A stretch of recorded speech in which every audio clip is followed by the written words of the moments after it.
عنكم يا فلسطينية والبندقاني رماكوا بالصهيونية ضد الحمام حماكوا يا فلسطينية وانا بدي اسافر حيداكوا ضهري بايديا وايديا تنزل معاكم على راس الحية وتموت شريعتناكوا يا فلسطينية والبندقان رماكوا بالصهيونية ضد الحمام حماكوا يا فلسطينية وانا بدي اسافر حيداكوا ضهري بايديا وايديا تنزل معاكوا على راس الحية وتموت شريعتناكوا يا فلسطينية والغربة طالت كفاية والصحراء قلت من اللاجئين والضحايا يا فلسطينية والغربة طالت كفاية والصحراء قلت من اللاجئين والضحايا والأرض حنت للفلاحين والسقايا والثورة غاية والنصر أول خطاكم والله يا فلسطينية والبندقان رماكوا بالصهيونية ضد الحمام رماكوا يا فلسطينية وانا بدي اسافر حيداكوا ناري بايديا وايديا تنزل معاكم على راس الحية وتموت شريعتناكم يا فلسطينية والثورة هي الأكيدة بالبندقية نبني حياتنا الجديدة يا فلسطينية والثورة هي الأكيدة بالبندقية نبني حياتنا الجديدة بالسكة مهما طالت وباتت بعيدة مد الخطاوي هو اللي سايب معاكوا يا فلسطينية والبندقان بالصهيونية ضد الحمام طيباكم يا فلسطينية وانا بدي اسافر حيداكوا ناري بايديا وايديا تنزل معاكوا على راس الحية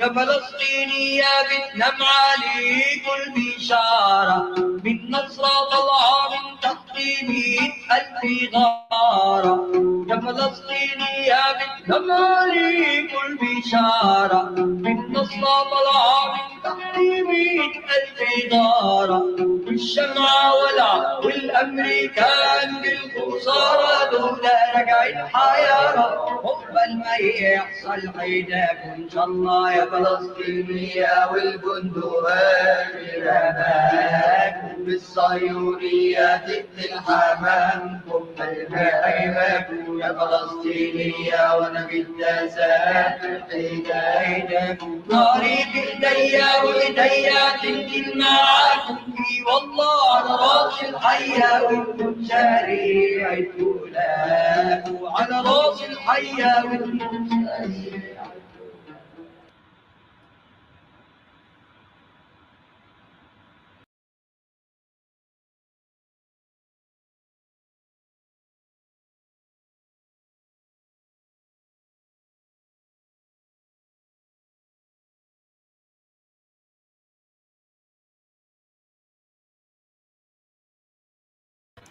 Dr. Abdelhadi, you're muted.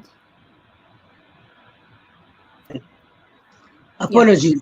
Good morning, good afternoon, good evening, صباح الخير, مساء الخير, assalamu alaikum. Welcome everybody here. My name is Rabab Abdelhadi.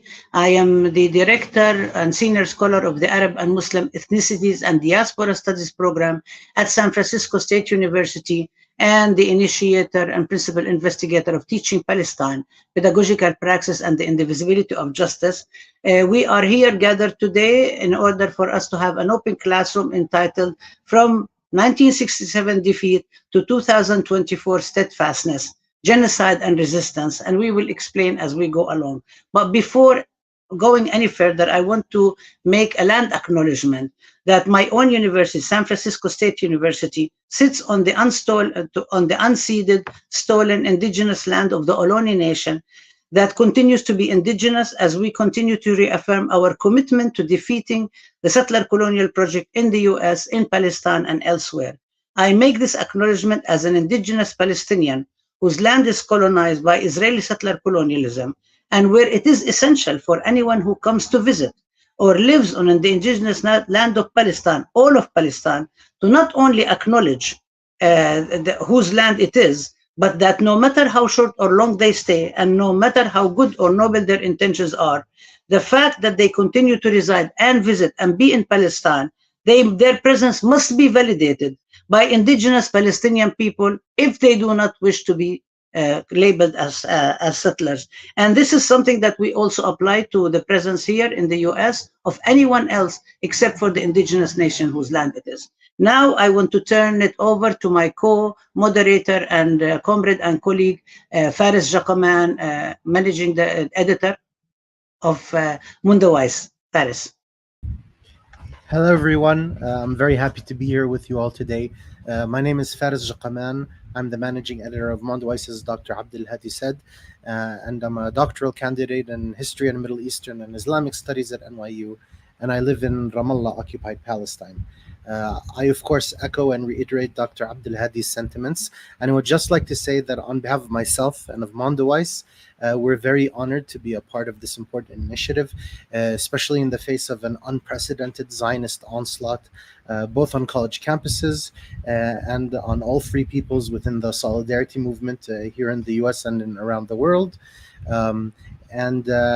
Just very excited to hear what everyone here has to say and to learn from you, and to be, as we learn from the heroism of our people in occupied Palestine and in Gaza.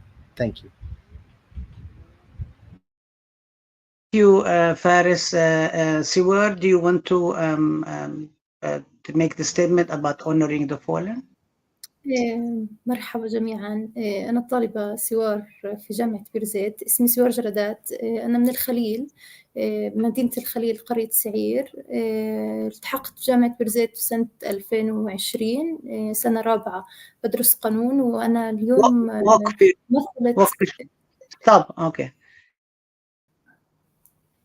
ممثلة الحركة الطلابية. My name is Siwar Jaradat. I'm a student at Beirut University. I'm studying law. I come from the governorate of Hebron, from a village called Sa'ir. And continue. And I represent one of the main student blocks at Beirut University. وبحب أشكركم كثير على هاي الندوة، وشكرا لاستضافتكم لإلي. And I would like to thank you for this, for putting this together and for hosting me here. Leon, we are going to go to you to kind of like make the gratitude and acknowledgement of people who have made this happen. Thank you, everybody. We're so honored to have you here and to be here. I'm Lean. I work with Dr. Abdul Hadi. I intern with her for teaching Palestine and Ahmed. I'm from the south of Lebanon, and we're really honored to have everybody here. We're really, doing, as you all know, we're doing this. Dr. Abdul Hadi has decided to proceed with giving the Palestine course for everyone, and we thank all of the people who came together to help us make it happen. We're especially going to thank our sponsors and co-sponsors of this open classroom, firstly organized by Dr. Abdul Hadi, Ahmed Studies, Teaching Palestine, and of course, SJP from the University of California, Santa Cruz, Quad, Columbia University, Apartheid Divest, JAWS, Jews Against White Supremacy, Faculty for Justice Palestine from UC Santa Cruz, and the Feminist Solidarity Network for Palestine, CUNY for Palestine, Feminists for Justice in and for Palestine, Palestine Feminist Collective, Right to Education Campaign in Beirut University, and Westchester for Palestine. We thank everybody, of course, and we're looking forward to learn more from everyone here. Of course, our partner is Mondowais, who has been there, always supporting the movement and engaging and popularizing what we're doing. We would like to actually start before we talk about what the classroom is about and why it came out. We would like everybody to go around and just introduce yourself, name, where you're from, where your people are from, whichever people you'd like to say, and what do you do, and what brought you here today. So why don't we start with Robin? And maybe 2 to 3 minutes each, and then the first round, so we can go to the next round. Sounds great. Hi, everyone. It's such an honor to be here. I'm joining from the ancestral and unceded territory of the Tongva people in what is now called Los Angeles, but I'm usually located in the ancestral lands of the Ohlone, a Westwa-speaking Ayupi tribe, now called Santa Cruz. I'm joining today in my capacity as a graduate student in sociology and critical race and ethnic studies at the University of California, Santa Cruz, a member of the UAW as a graduate worker, Jews Against White Supremacy, or JAWS, the Institute for the Critical Study of Zionism, and Faculty for Justice in Palestine. As an anti-Zionist Jewish person and as a junior scholar in Palestine studies, with a focus on cultural production and youth movements, being able to discuss and contextualize the ongoing student intifada together with you is an enormous honor. And I'll pass it on to the next person. Thank you. How about Layla? Since you are also from UC Santa Cruz, you can go on next. Yeah, as Robin said, I'm on the unceded territory of the Owasso-speaking Yupi tribe currently. My name is Lila. I'm a second year at UC Santa Cruz, and I'm double majoring in CRES and EMVS. I've been organizing with SJP throughout the year, and my family is originally from Pakistan, though, so I'm here as like a solidarity organizer as well. Yeah, I hope to continue organizing as within a transnational lens, but I'm really happy to be here. Thank you for having me. Thank you, Layla and Robin. Can we pass it on to the Colombia folks? Basil and Layal. Hi, everyone. Thank you so much for inviting us to this talk. We're very grateful to be in this company. We are both from Colombia's University Apartheid Divest Coalition, which is the coalition that first started the encampments and the Gaza Solidarity student movement. I am a student at Columbia in the GS program, which is General Studies for like non-traditional students, but also heavily funded by IOF and the GI Bill, so super fun. I am a visual artist, and I'm from Nazareth, and also participating in the Palestinian Student Committee underneath the Quad Coalition, which is called Jafra. My name is Basil, and I am also a student at Columbia.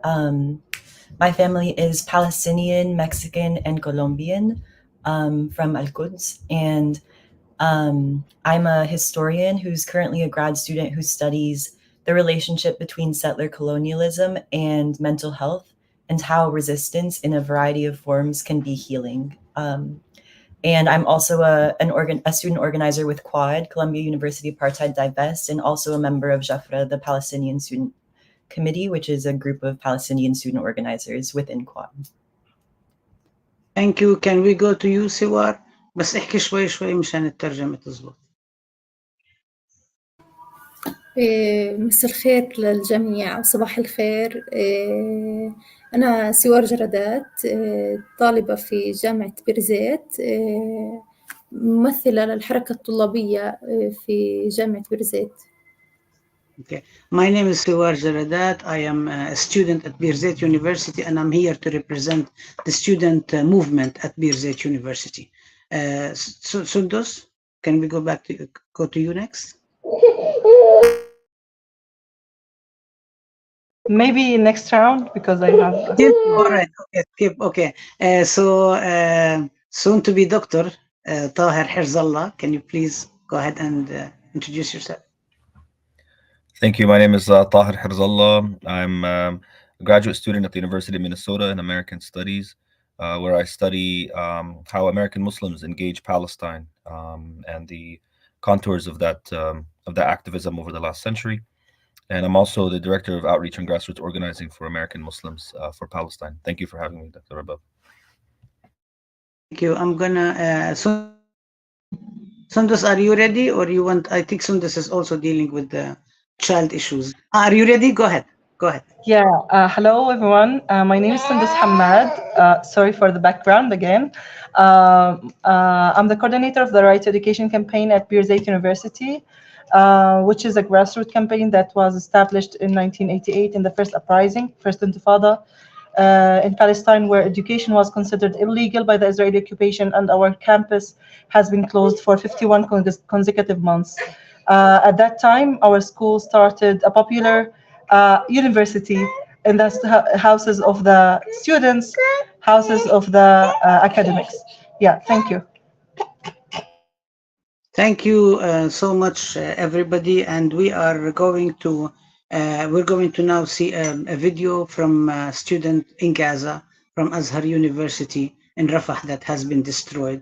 The video is in Arabic, but we are going to post the text, the translation in English in the chat, and then we will be adding it later on as closed captioning. So please pay attention and see also the images.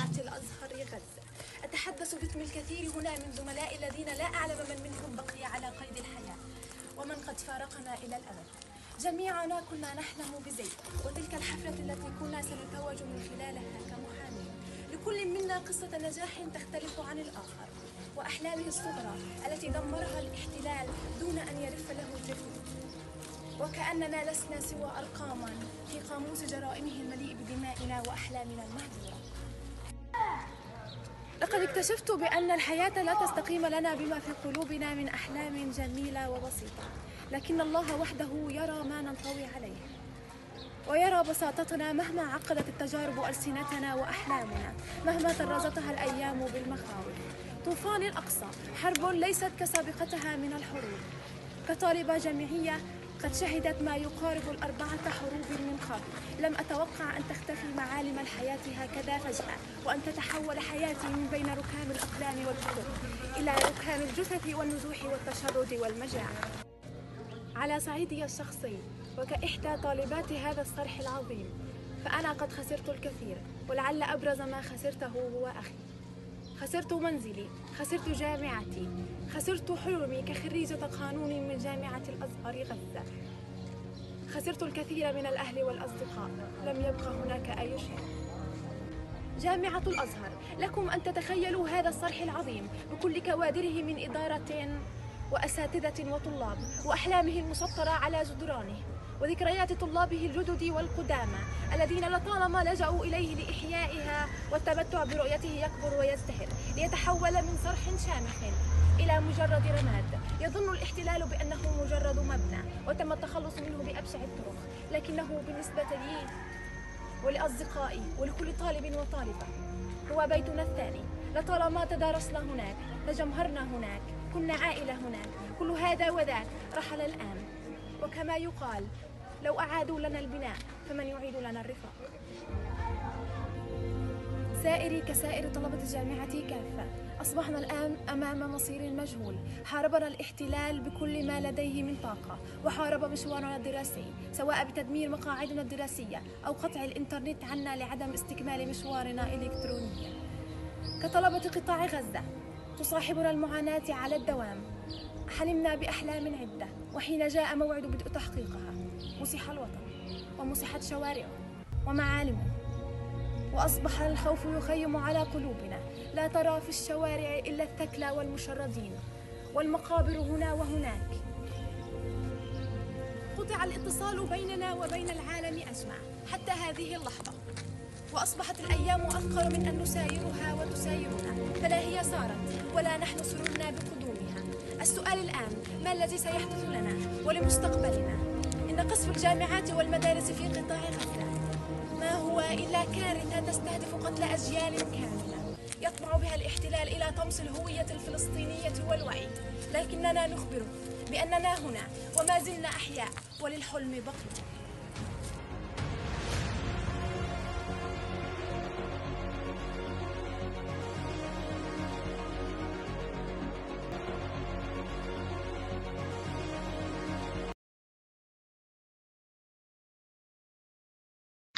Thank you. We wanted to start with this due to various reasons. One is that Rafah has been intensely bombarded in the recent period. And two, when we were on the Palestine People's Conference for Palestine in Detroit, the organizers, while we were listening to the spouse of the martyred prisoner Walid Daqqa, read from his prison notebooks, and we're going to be having her at a later on, I think the 14th or the 17th. We'll give you the schedule.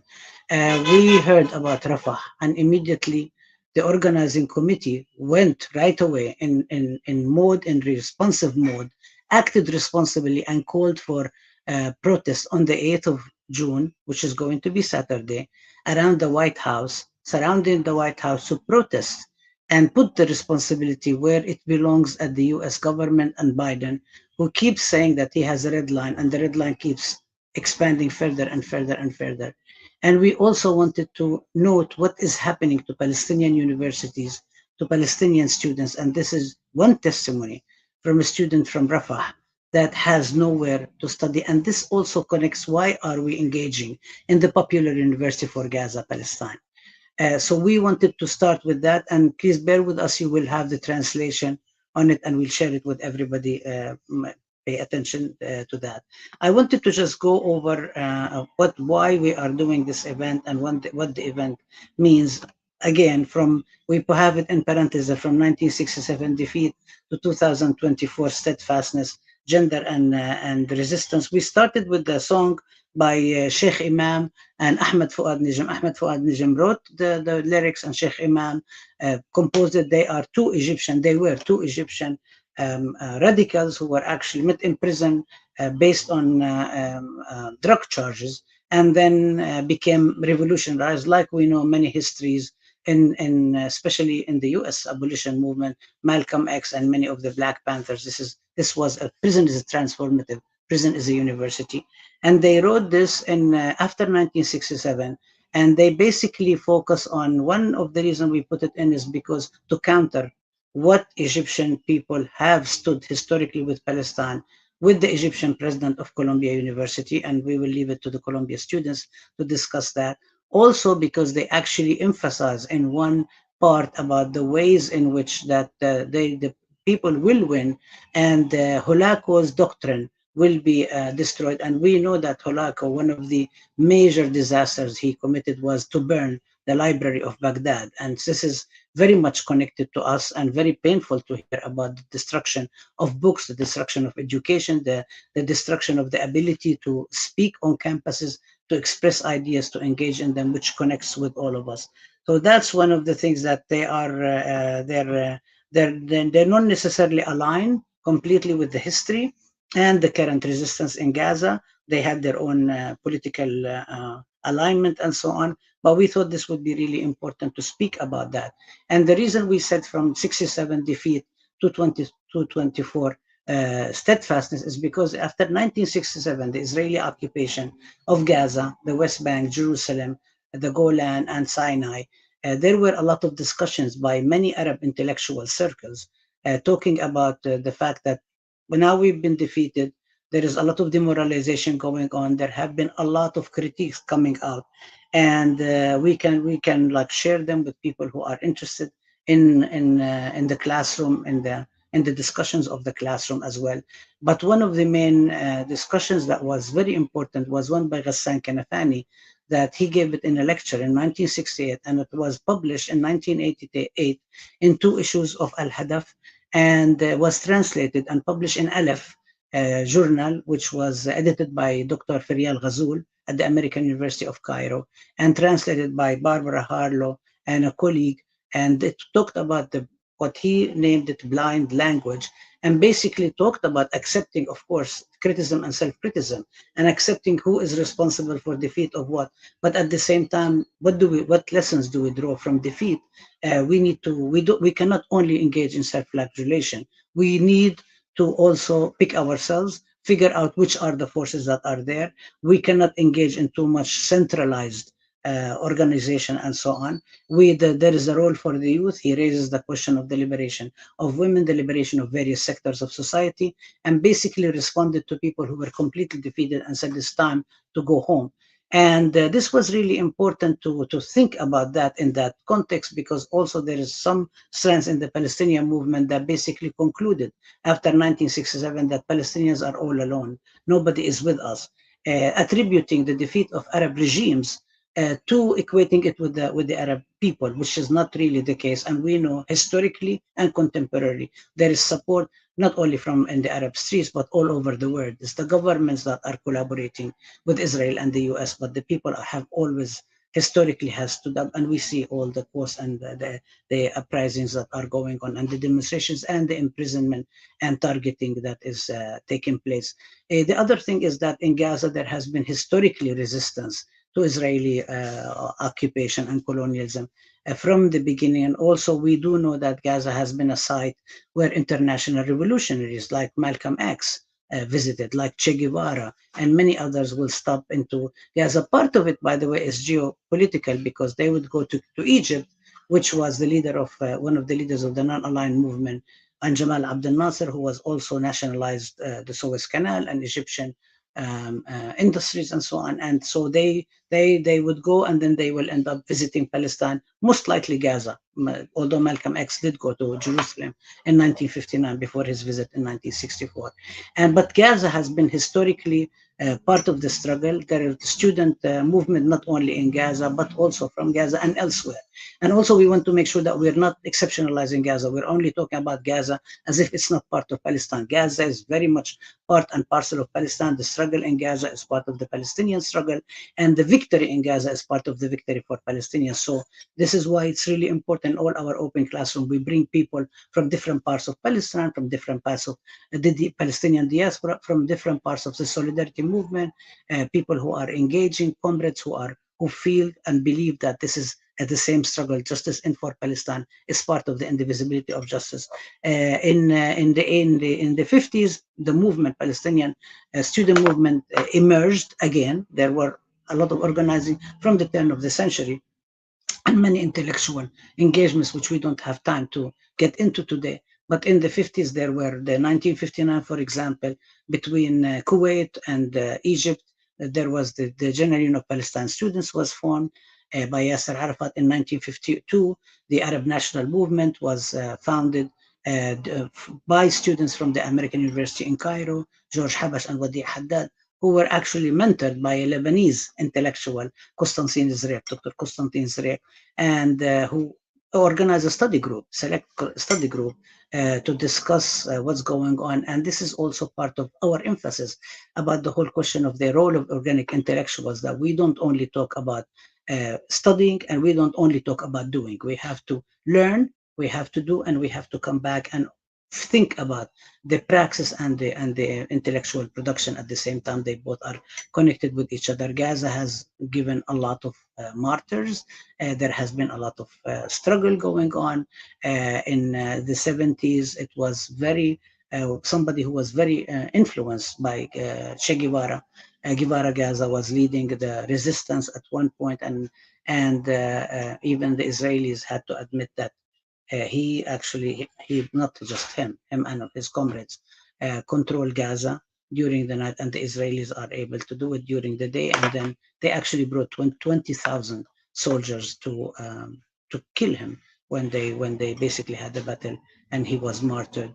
Gaza was the place where the Intifada, the 1987 Intifada, started, when Israeli truck killed 4 Palestinian workers, was ready to do so. And of course, in the West Bank as well, spread. And now we see from 2021, actually, Palestinians in the 48 areas are also rising up. And historically, there has been struggle of Palestinians in the various refugee camps, whether we're talking about those under Israeli colonialism or those in the surrounding Arab countries, in Lebanon, in Syria, in Jordan. Historically, and Lebanon, there is a lot of history about that. The Palestinian resistance was there, struggled, and in 1982, after Sabra and Shatila and the expulsion of Palestinian fighters and the PLO from Lebanon, under the fake promise again of the US envoy, Philip Habib, who said they will protect Palestinian civilians. And of course, some of the Palestinian leadership believed him.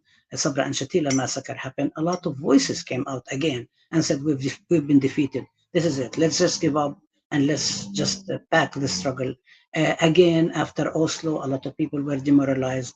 In 2000, when there was the summit between Barack and Clinton and Arafat, there was also demoralization setting, and then the Aqsa Intifada started. And Yasser Arafat himself was sequestered and actually surrounded in the Muqata and his headquarters, to the point that the Israelis actually stopped the water from being used, including the ability of people in that compound to even flush the toilets, which is what similar to also the environmental degradation that's happening to Gaza today with dirty water, without ability to drink, and so on. Not exactly the same, but one incident reminds us of another. But then the Arafat was assassinated in 2004. But in 2005, the boycott, divestment, sanctions movement emerged, and in 2007 there were the elections that U.S. has imposed upon the Palestinians, and as a result of that, Hamas won half of the Palestinian Legislative Council seats, which we should also say that these elections do not actually represent all the Palestinians. There are only for Palestinians who have IDs that are sanctioned by Israel. If it's not sanctioned by Israel, you cannot vote in it. But nonetheless, Hamas won more than half of the seats. Unfortunately, other parts of the Palestinian movement decided to listen to the pressures of the US and Israel and impose a blockade on Gaza, along with the blockade from the US and Israel that has lasted for so many years, since 2007 until today, instead of actually entering in a coalition with the Palestinian Legislative Council and figuring out how we can actually work together as Palestinians. But Gaza continued in 2008, 2009. There was an Israeli massive war. There's always been attacks. There has always been blockade, preventing people from traveling and so on. But we talk about the bigger wars that everybody knows about: 2008, 2009, 2012, 2014, and then 2021, and actually in 2018, when there was the Great March of Return, where Gazans, they organized it because it was the 70th anniversary of Nakba, but they actually started it on March 30th to mark the Day of the Land, which was promoted by the Palestinians in the 48 areas. And Tawfiq Ziyad, the mayor of Nazareth at the time, was actually the head of the follow-up committee that was in charge of that. And so they started it to make the connection, the Palestinian connection and so on. Israelis shot, killed people who were at the border, who were protesting, basically emphasizing the right of Palestinians to return according to UN Resolution 194, that states that refugees have the right to return to their homes. So now we are engaged in a very big genocide and massacre against Gaza that Israel has been conducting, with the direct support and the collusion of the United States. This is why we believe that it's really important to learn about Palestine. It's really important to discuss what's going on. It's really important to bring up Palestinian narratives. And so I'm going to now stop and pass it over to my co-moderator and colleague, soon to be also Dr. Faris Jaqaman. Inshallah. Thank you, Dr. Abdelhadi. So I'd just like to, bring this discussion sort of forward into the question of the student movements, whether in Palestine or indeed in the Solidarity movement.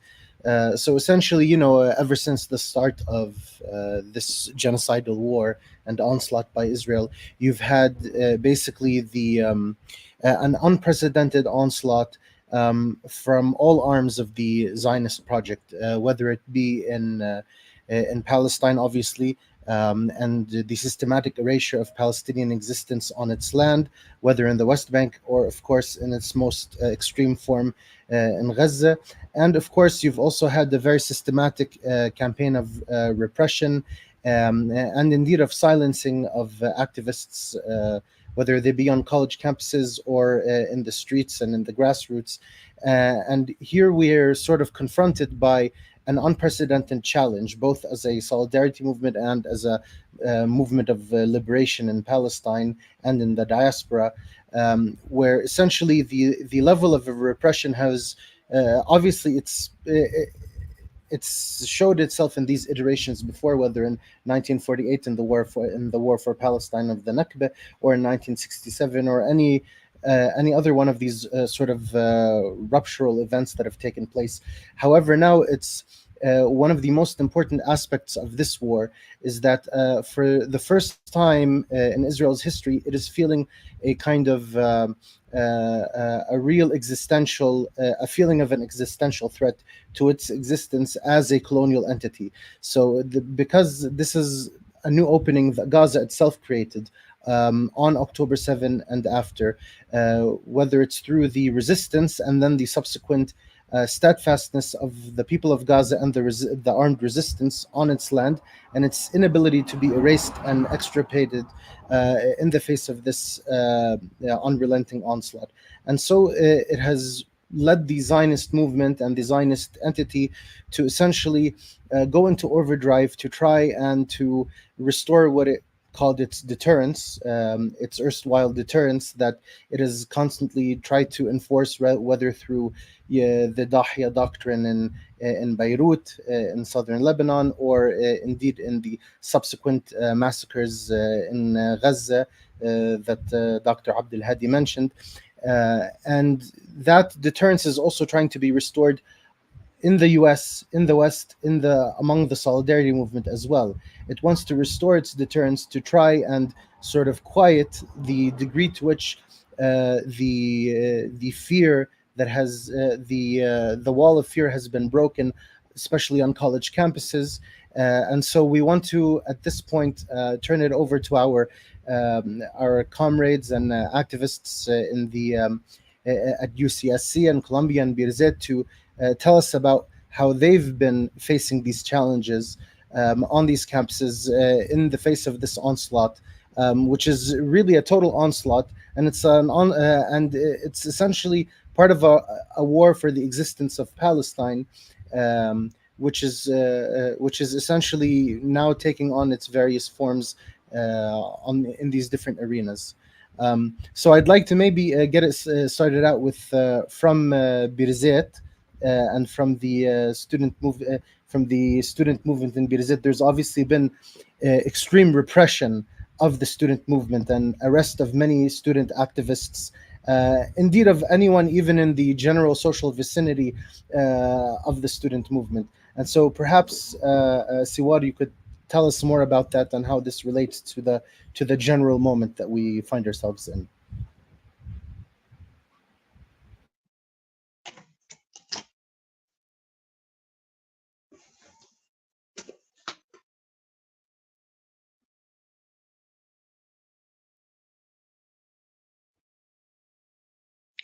اعملي unmute يا سوار.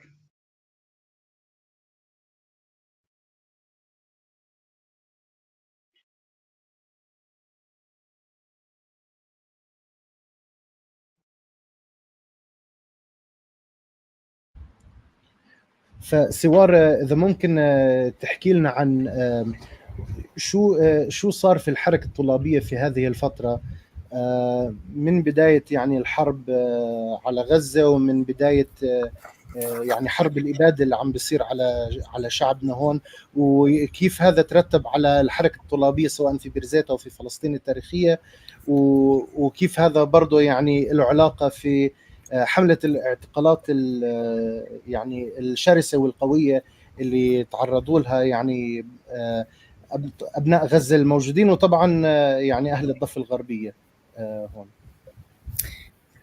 الحركة الطلابية تتعرض لهجمة شرسة لأنها هي دورها أساسي في النضال التاريخي الوطني في فلسطين، يعني من بداية الصراع مع الاحتلال الإسرائيلي ومن النكبة.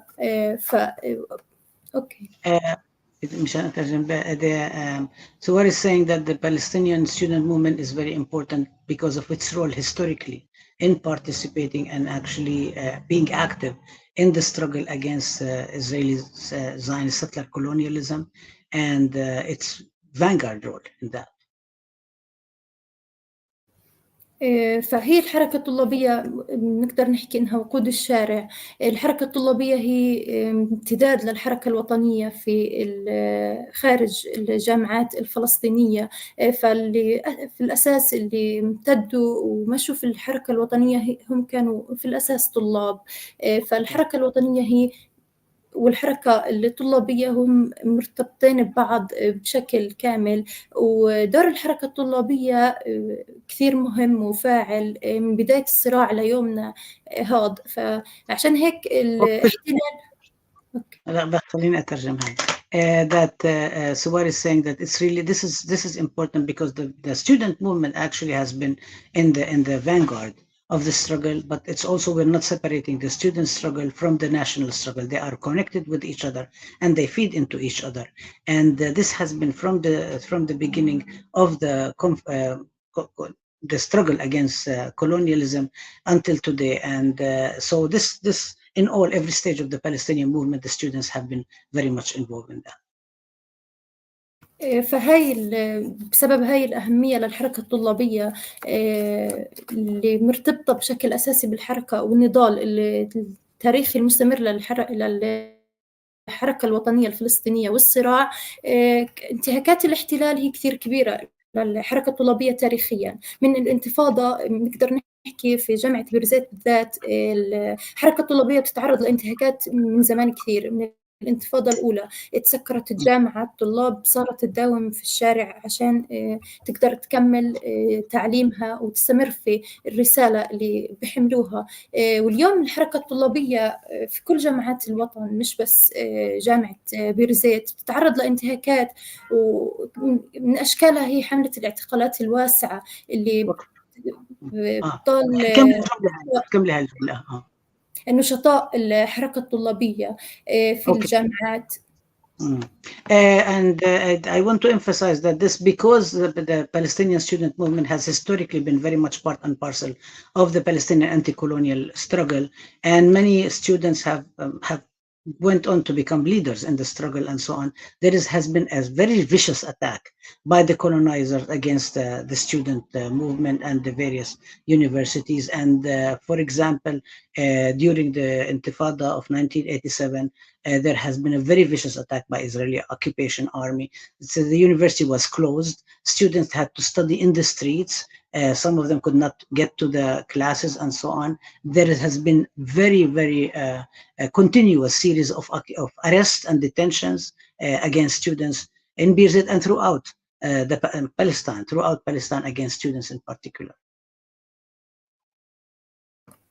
وهي الانتهاكات والقمع هذا اللي بتمارسه سلطات الاحتلال من خوفها من امتداد الحركة الطلابية ودور الحركة الطلابية اللي ممكن يمتد ويتطور للشارع الفلسطيني وتتحول لانتفاضات وأشياء هم ما راح يقدروا يسيطروا عليها. صارت حملة شرسة من 7 أكتوبر لسنة 2023 فعلى الحركة الطلابية بجامعة بيرزيت بشكل خاص. فاعتقلوا الكثير من يعني نشطاء ومسؤولين الحركة الطلابية في جامعة بيرزيت من كافة الحركات الطلابية. فاليوم عندنا حوالي 150 طالب معتقل في سجون الاحتلال بيتعرضوا لأبشع أنواع القمع والتعذيب، وكل يوم بنسمع عنهم أخبار بس لفكرة وجودهم في الجامعة وعملهم النقابي داخل الجامعة بتم اعتقالهم، تعرضوا لأبشع أنواع التعذيب. وعندنا من كم يوم طالب من الحركة الطلابية تم الإفراج عنه، تعرض موثق كيف تعرض للضرب على جسمه. كل هاي العلامات مبينة، بس هدفهم هو إنه ينهوا دور الحركة الطلابية، لأنه هم عارفين قديش هذا الدور مؤثر وهو وقود الشارع. كمان من ضمن الانتهاكات بدي أترجم. تمام. طولي بالك شوية. So Siwar is emphasizing, stressing how because of the organizing and the activism and the struggle of the student movement, the Palestinian student movement, also the occupation has gotten more vicious in attacking, and it has escalated as it escalates in every single period where there is like a rise, much more rise in the struggle. And since October 7th, for example, Israel has been raiding the university, has been arresting students. There are multiple students, at least 150 students who have been arrested, who have been tortured, who have been detained, who have been maltreated in the university. And also, Siwar emphasized the point that this is the insistence on the struggle and the unity in the struggle is something that all the students blocks. There are student blocks in the university that go through elections, and they elect the leadership of the student government, and this is their own organizing. They have agreed because of their organizing, because they're organizing the students, because they are actually resisting the Israeli occupation and the genocide against Palestinians.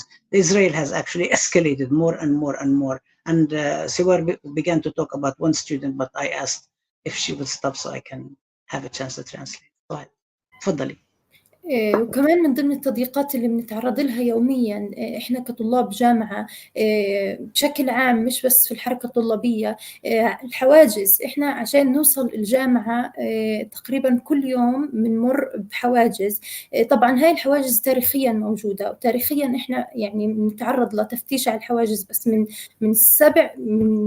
بداية الحرب وتصاعد المقاومة في قطاع غزة زاد عدد هاي الحواجز، وتم إغلاق كافة مداخل المدن. وجامعة بيرزيتي ضم عدد كبير من المدن خارج مدينة رام الله من الطلاب، فهاي الطلاب صارت عندها كثير صعوبة إنها توصل للجامعة. يوميا بتمر على حواجز، بتم تفتيشهم، بتم حجزهم لساعات على الحواجز. كل هاي الممارسات بس هدف إنه يوقفوا دور هاي الحركة الطلابية ووجود الطلاب، وهي فعليا سياسة تجهيل بيمارسها الاحتلال من بداية الصراع من بداية الصراع، مش إشي جديد، بس من بداية الحرب هي ازدادت هاي الحواجز، وازداد القمع والتضييقات وكل هاي التفاصيل على الحواجز. Yeah, one of I wanted to. There is generally all sorts of repression, oppressive ways to kind of like to basically crush the student movement and the Palestinian students' resistance. One of the examples that we've been recently very much suffering from are the checkpoints. Historically, there have always been checkpoints. I mean, since the occupation, there have been checkpoints that prevents people from getting one place to the other.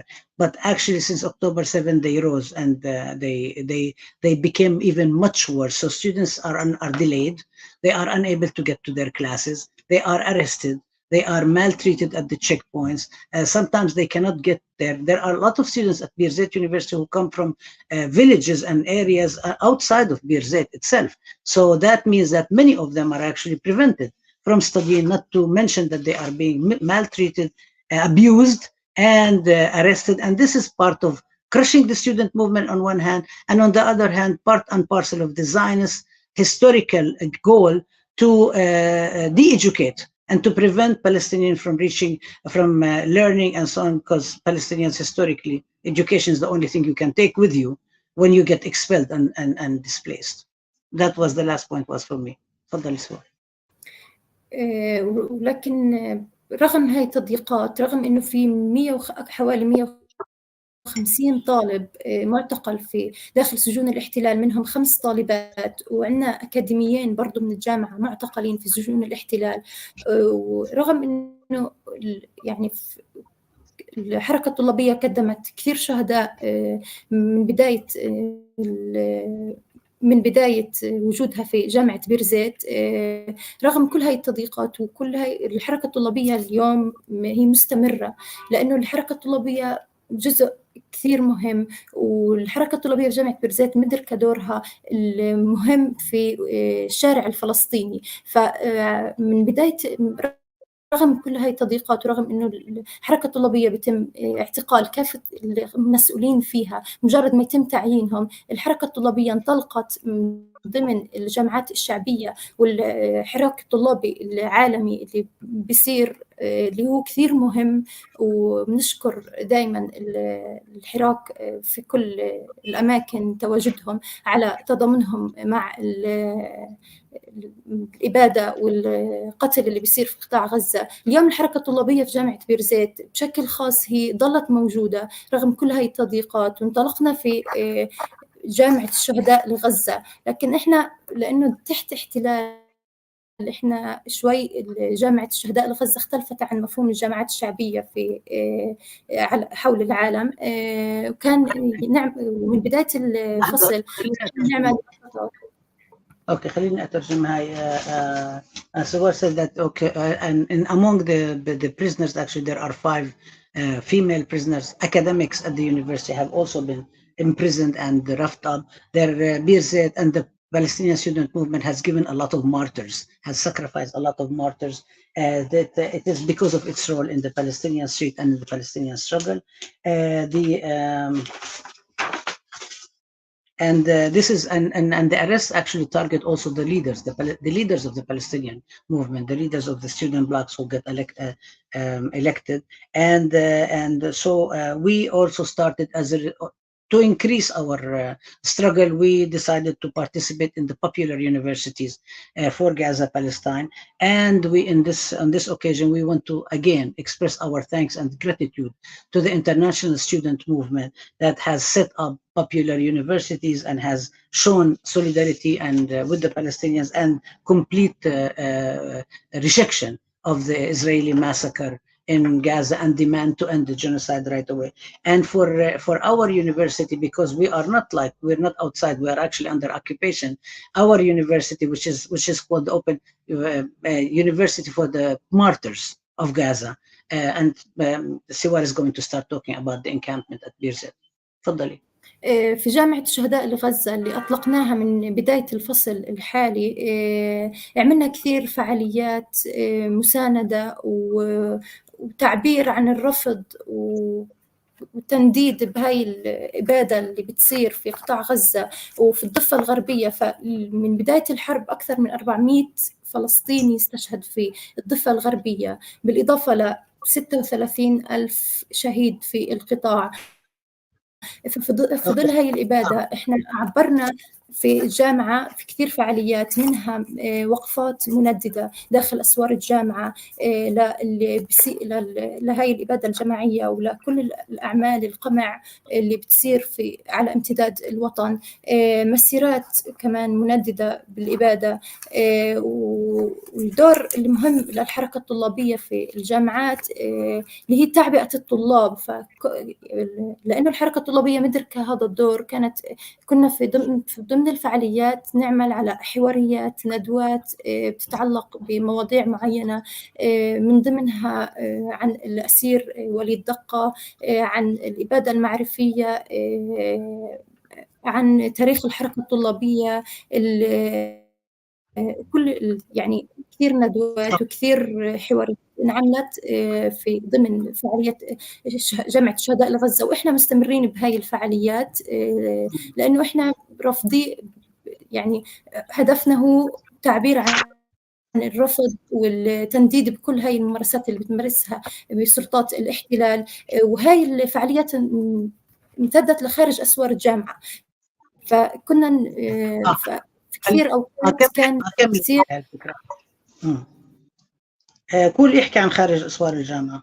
امتدت لخارج أسوار الجامعة من خلال وقفات أمام سفارات الدول الداعمة للاحتلال المصري، ومن أجل فتح معبر رفح أمام السفارة المصرية، ومن أجل الأسرى تم التنديد أمام الصليب الأحمر. وكان كمان دور الحركة الطلابية في مواجهة مباشرة مع الاحتلال ضمن فعاليات جامعة الشهداء لغزة. ففي ذكرى النكبة كان في دعوات من الحركة الطلابية للمواجهة المباشرة عن نقاط التماس مع قوات الاحتلال، وخلالها استشهد الناشط والطالب في جامعة بيرزيت، الناشط في الحركة الطلابية أيسر صافي. أيسر صافي، الشهيد أيسر صافي هو آخر شهيد في جامعة بيرزيت.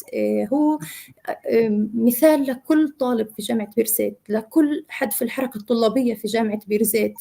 أيسر رغم أنه أبوه وأخوه أخوه برضو طالب في جامعة بيرزيت، وأبوه معتقلين في سجون الاحتلال، رغم أنه كان مدرك مدى خطورة أو إيش الثمن اللي ممكن يوصل له بعد نشاطه هذا في ومواجهته للاحتلال ومشاركته في كل فعاليات الحركة الطلابية وتواجده دائما ودعمه لأهل غزة وضفة في كل هاي في ضمن الحرب اللي إحنا بنعيشها. كان مدرك الخطورة لكن ما تردد ولا لحظة. هو مثال لكل طالب في الجامعة، ما تردد ولا لحظة عن المواجهة، ما تردد ولا لحظة إنه يكون في الصفوف الأمامية لحد ما راح للنهاية. يعني ضحى آخر نقطة حتى استشهد يعني في ذكرى النكبة 15/5/2024. تمام. اوكي، بدك تحكي كمان شغله مشان تخلصي المداخله تبعتك واترجمهم كلهم؟ بكتب انا قاعده. اوكي، اذا منيح هيك. اوكي. بدي أأكد على إنه هاي كلنا يعني في الجامعة، أيسر هو بعبر عن كل طالب في الجامعة، والحركة الطلابية في جامعة بيرزيت وكل جامعات الوطن هي رح تضل ممتدة ومستمرة رغم كل هاي التضييقات، لنوصل أفضل نموذج من الحركة الطلابية وللوصول للهدف الأساسي والأكيد لكل الشعب الفلسطيني اللي هو حرية هاي الأرض ووصول لوطن حر وشعب سعيد. And Siwar is saying, since the beginning of this semester, there have been many activities. We actually escalated our activities, including demonstrations, including protests, including sit-ins, including a lot of discussion groups and teach-ins within the boundaries of campus and outside of the boundaries of campus. So within the campus, it's also one of the goals. The struggle as well as mobilizing and raising the consciousness of students. So we had a lot of discussions. For example, you mentioned Walid Dakka. We had a discussion about the martyr, about him. We talked about the history of knowledge, production of knowledge, and the genocide of knowledge that Israel is trying to erase the Palestinian narrative. We also decided that we are not going to only stick within the campus. We went outside of the campus. So we participated in protests against the embassies of countries that are supporting Israel. We had protests in front of the Egyptian embassy demanding that Rafah crossing will be open. We have been doing a lot of things in conjunction with the national movement as well as on our own as students. And there is, for example, Siwar mentioned that there is 400 people who've been martyred since October 7 in the West Bank, and in addition to the 36,000 martyrs in Gaza. In the university itself, it's also there is one of the students, Aysar Safi, was martyred on the day of the Nakba. Actually, I'll add, because this was the time we were supposed to have a professor from Birzeit participating with us in the event, and she couldn't participate because she was there. His father is a prisoner. His brother is a prisoner. He understood the cost of what it means to participate and be part of the struggle. Nonetheless, he insisted on confronting the occupation, to participate, to struggle, and so on. And as a result, he was martyred on the day of Nakba, during our activity on the day of Nakba. This also emphasizes and stresses and shows us the insistence and the commitment of the student movement in Birzeit and outside of Birzeit, the whole Palestinian student movement, that we're not going to stop. We're going to continue struggling until we achieve all our goals in liberation, in end of the genocide, in freedom for the people, and return. Thank you. Okay, pass it back to you, Faris. Thank you so much. شكرا سوار كثير على هاي المداخلة القيمة. وأكيد هذا الشيء يعني رح كل رفاقه في حركة التضامن راح يستلهموه وياخذوه كمصدر إلهام ويقدروا من خلاله يعني إنه يواجهوا المخاطر والعقبات اللي يعني بتوقف أمامهم حاليا. I was just telling Siwar, thanking Siwar for her very important talk, and that I'm sure this will serve as very important inspiration for her comrades in the student movement internationally and in the US and elsewhere. And so I thought this would be a good way to segue to speak with the other panelists that we have here with us in the class, and if they could maybe speak a little bit more about their experiences and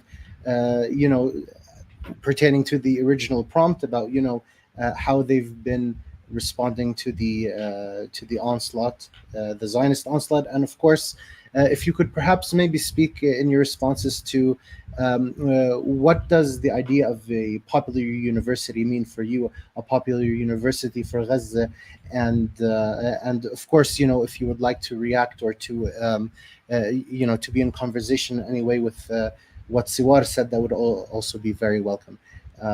So how about we start with the folks from Colombia, since Colombia is what got all of this started, and then we could move along down. Please go ahead. Hi, thank you so much, Siwar, for your talk and your points. A lot of what you said will, be cherished, and we're going to be thinking about a lot of those points as we continue. I think what I wanted to maybe start with or respond to on what Siwar said was that we are in a position right now with this privilege of having histories and people who have participated in this liberation movement before us, which means we have histories to learn from, and we have lessons that have been imparted to us organically through our parents, through our families, through other people in similar movements. And what we are able to see is the more kind of covert or diluted forms of the Zionist project in these spaces that are supposedly, institutions towards learning. On Columbia's campus, we initiated the Gaza Solidarity Encampment, the first one, as a basically like show of unwavering commitment from the students to Gaza and to Palestine and towards the liberation of Palestine. But the thing that I think we were able to direct our action towards that was effective was kind of like going off of the knowledge that institutions like Columbia University care about two things, and it is their profit and their public persona, their optics. With the Gaza Solidarity Encampment, the first one, it was a central location in the middle of the university, and it was a spectacle. Basically, the campus was still open, and press could come in and out. And having this be a public display was not different from the work that had been happening or the work that was ongoing throughout the liberation movement, but was specific to targeting the kind of like PR war that we know that the Zionist entity thrives upon. Legacy media has been one of the most weaponized tools to their advantage, and we were able to basically learn from that and be able to understand what prior movements had been attacked with to be able to resist in this new way with the new I guess circumstances that we had at our disposal, and the new age of being online, which is it's something that's new that has not been present in prior movements.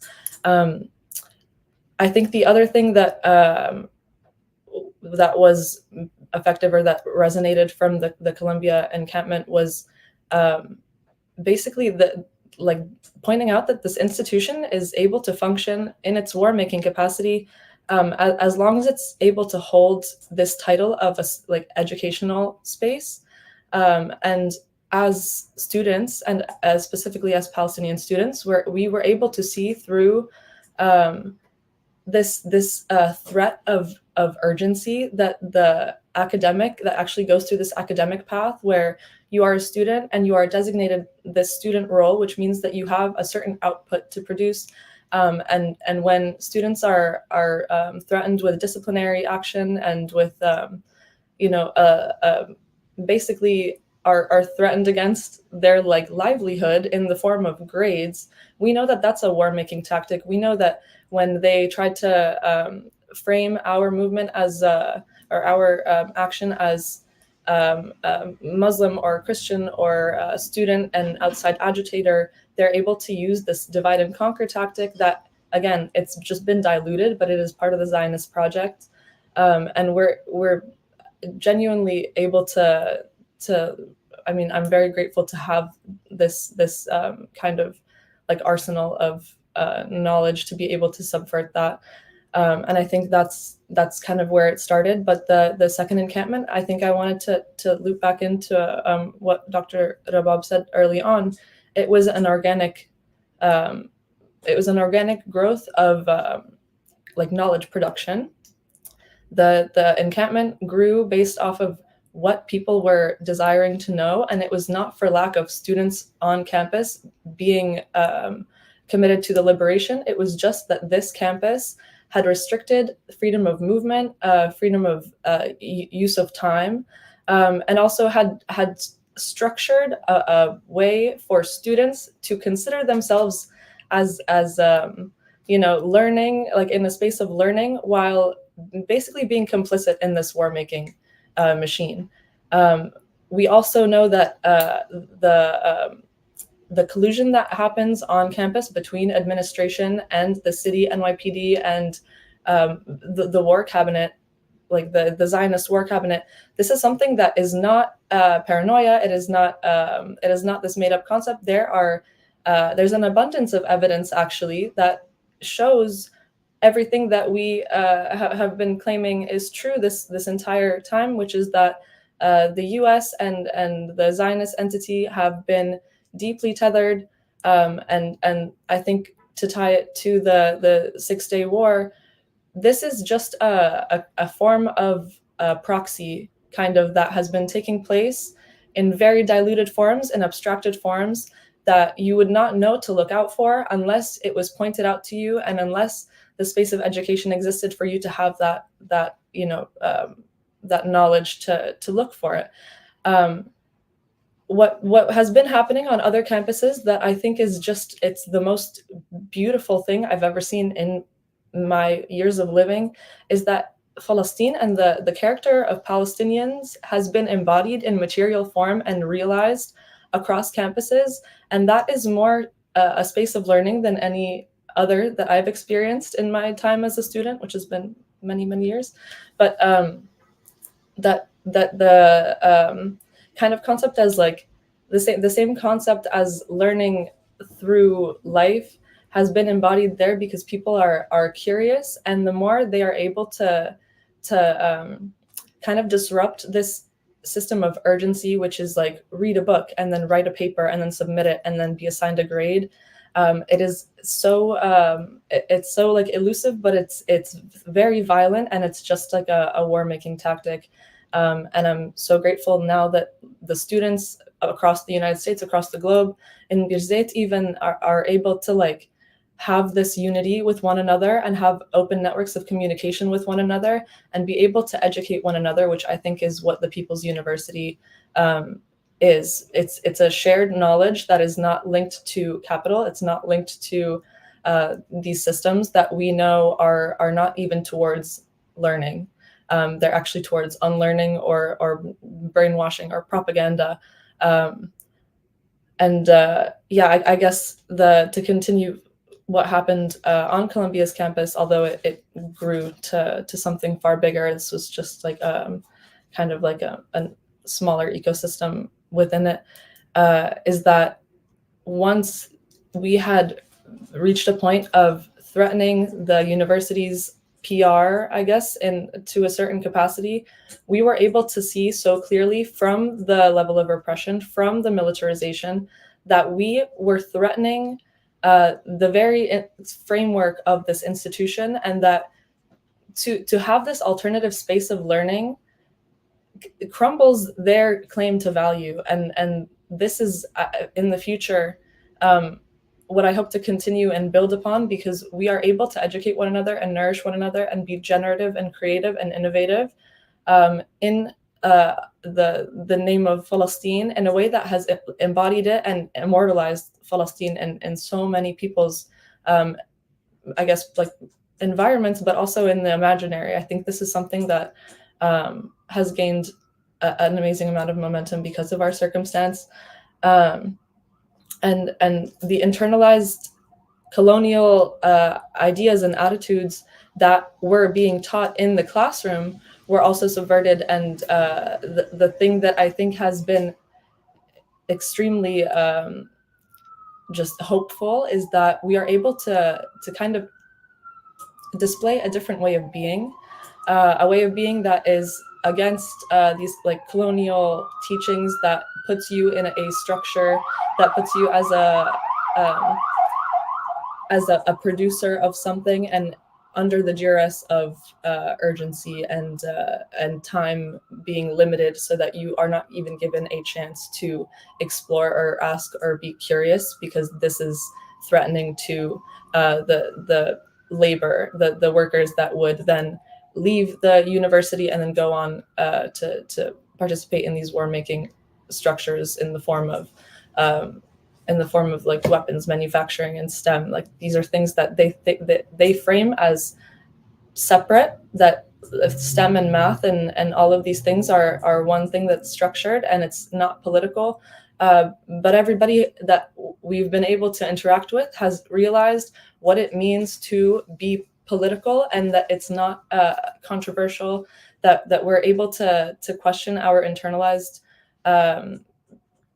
colonial ways on an individual scale. And that's the skill set that I'm so happy to be seeing, and that inshallah it develops into a much larger disruption of institutions in general.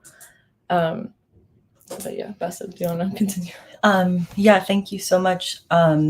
As Layal said, like, our protests advocating for the end to the genocide and for a free Palestine have destabilized what Columbia University pretends itself to be, which is an educational institution, and has shown that their true colors are that they are a weapons manufacturing banking service. They are invested in Lockheed Martin, which directly makes bombs being dropped in Gaza, which have murdered the family members of our fellow students, that are affecting students at this very university, but not only that, affecting all Palestinians, and as we all know, have murdered more than 40,000 people, and that's only with the recorded numbers that we have right now. This is why we are protesting. It's not for ourselves at all. And I think that's where we draw our strength, is from Palestine and from our commitment to see our people free, fully free.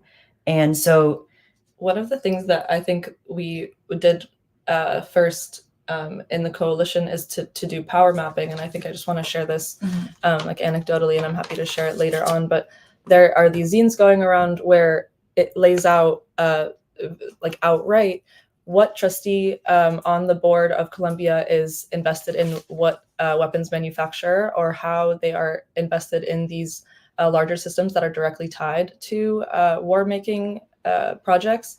This is something that it is extremely illuminating, and that a lot of the universities have mirrored. The power structures are extremely opaque unless made transparent, and what makes them transparent is pressure.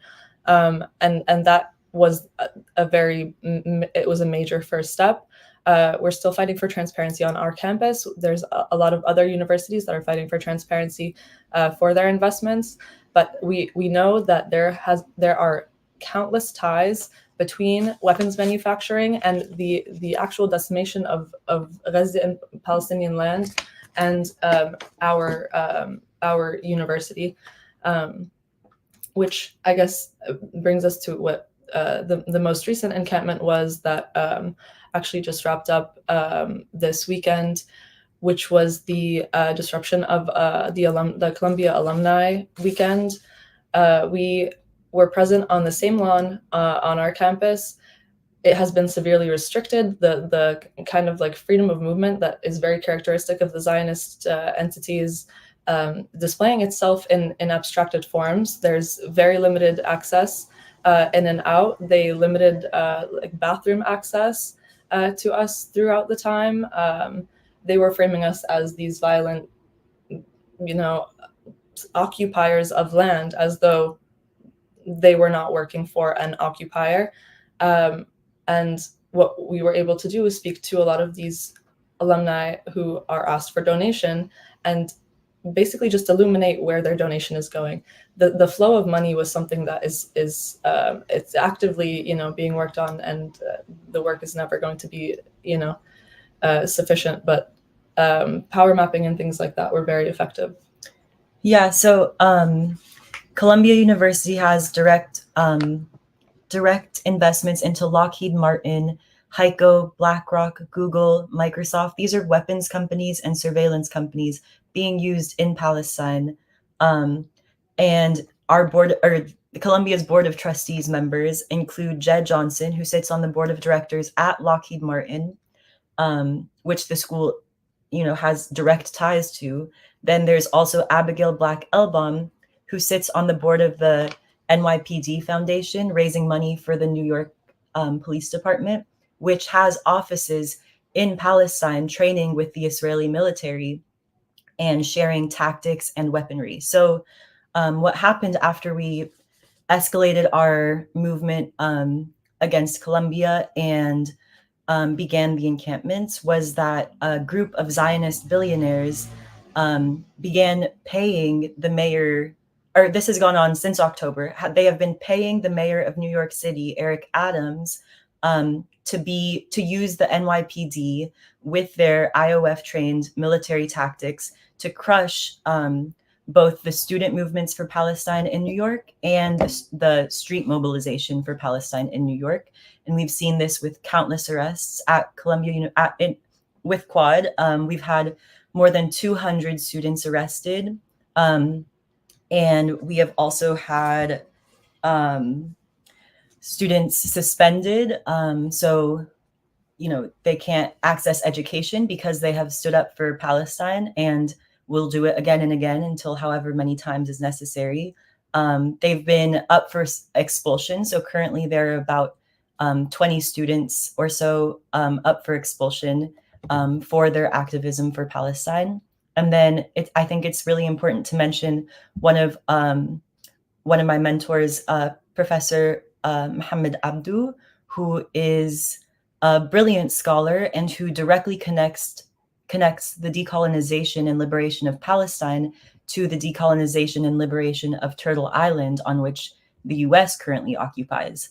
And I think that, and he was fired by the Columbia University president in front of the US government House of Representatives during an interrogation about the student movement on campus before he was even fired to his face. And he was basically said that he would never have a position at Columbia ever again, simply because he's making these factual historical connections of shared colonization tactics between the US and Israel. So yeah, so it's just, I think the fact that this professor specifically was fired is specifically how he connects the US complicity in global imperialism and colonization efforts. And I think that really tracks to how Columbia and all universities in the West are colonial entities meant to rationalize violence against indigenous people and steal land and resources. Yeah, I think that this Professor Abdul was like one of the worst cases of this kind of like doxing, which is also one of the things that have run rampant. But to students especially, to basically like do anything that these institutions and their collaborators can do to put your livelihood on the line. And I think that's what their biggest threat is right now. But yeah. Yeah, and I think that everything that we do as students, but especially as Palestinian students, has all been said time and time again by Palestinians advocating for liberation across generations. Everything I've learned, I learned from my mother, from my grandfather, and that's true for all of us. And no matter how hard the repression is against us, no matter how hard the violence is, me personally, I was arrested during the second sweep. There was a lot of violence. More than 600 counter-terrorist NYPD officers came to sweep our protests against how the university is directly investing in and profiting off of the genocide. So all I'm meaning to say is, for all of us, this is life and death. You know, we have family who have been killed. We are determined to continue. So thank you so much for having us here, and thank you so much, everyone who's been speaking. Thank you so much, Layal and Basil. That was a very illuminating intervention. We'd like to now pivot to our friends Robin and Laila, who could talk to us a little bit of their experience. And if we could start with Laila, and then we can move on to you, Robin. Hi. Yeah. So we just to like briefly give information about our encampment right now. We started it May 1st for May Day. You know, for being solidarity with Palestinian workers, we had started our encampment on May 1st, and then it lasted all the way up until the 31st. During our encampment, we had moved from the quarry, so we had chosen the quarry. Also, the fact that there is a quarry, like it was interesting to be in an encampment where Indigenous people we do a land acknowledgement also at our school, and within this land acknowledgement, once you like start to study a bit more, the Indigenous people here were wiped out. And to be in the quarry, and then also to try to stop like profit as well, because there is a bookstore there where people can buy merch. That's where they lead their little like school tours as well. High schoolers come and they lead their school tours. That's where they have a slug stop for people to buy snacks. And then there was the ERC as well. So we had put our encampment next to the Ethnic Resource Center, where there are little to none, like no resources for Swana people, but also for Palestinians, especially after October 7th. Of course, these resources were needed before October 7th. This has been continuing, but we had purposely left a pathway open for the ERC, and then the school moved them. They moved these resources so students don't have to look at us. So we were in the quarry, and they sort of just were ignoring us, I guess. And after we had started our encampment, we decided to end up like escalating. So we started shutting down roads, and by this time when we were escalating, they just did not want to talk to us or admit that there was an encampment even going on campus. They would not reach out to reporters. They would come to us, talk to us, and then they would tell us the school has not responded to anything that they've been asking them. But they were targeting people individually. So if there were cars that were coming by that were dropping off stuff, people moving stuff for us, they would purposely target people, and then we would do separate actions. They would profile people that they had seen before, and they would send them like conduct charges instead of just completely shutting down the encampment altogether. We had moved our encampment when the UAW workers had striked. They had done their strike, obviously in solidarity with Palestine, and they are also striking for divestment right now. So we moved to the base of campus where they were supposed to be holding their picket. And that day we had also shut down the road. So usually when we do our escalations, we either shut down the road or we'll do luncheons. So we'll do dining hall takeovers. Previously, though, after we had taken out a couple of dining halls, the school had decided to hire more security. So not only is there UCPD all over campus from Davis and Berkeley right now as well, but also they have essentially rent-a-cop. So they have cops they have like rented out called High Rock to surveil students and to report back to admin. They believe these are safer security, but it's really just higher surveillance instead of just like telling people they can't protest. They just have higher, like more ways to really crack down on protesting. Once we had moved, we realized the school really just didn't really want to acknowledge Palestine. They would just send out letters of, they would say on-campus agitators. So we were just agitators to them. They keep continuously like trying not to talk about Palestine, talk about why we're there, talk about how they're funding it. I mean, there's a Lockheed up the road from us too as well. And their main bet was just to ignore us. And after a while, it gets really frustrating because we're here to escalate for Gaza. I mean, as a Palestine as a whole, but the fact that there's 40,000 and the school just keeps stating that there's atrocities on both sides was really aggravating for us as well. And I mean, they even held an industry day and they had brought in like biotech companies from like, you know, from the Zionist state. And we had shut that down as well, but they are doing everything they can to protect that. One of our demands was to cut ties with Hillel, and the school took immense, like, they had huge problems with that. They did not want to even address that at all. So we shut down the road to the base of campus, and we also had shut down the road to the other side of campus as well.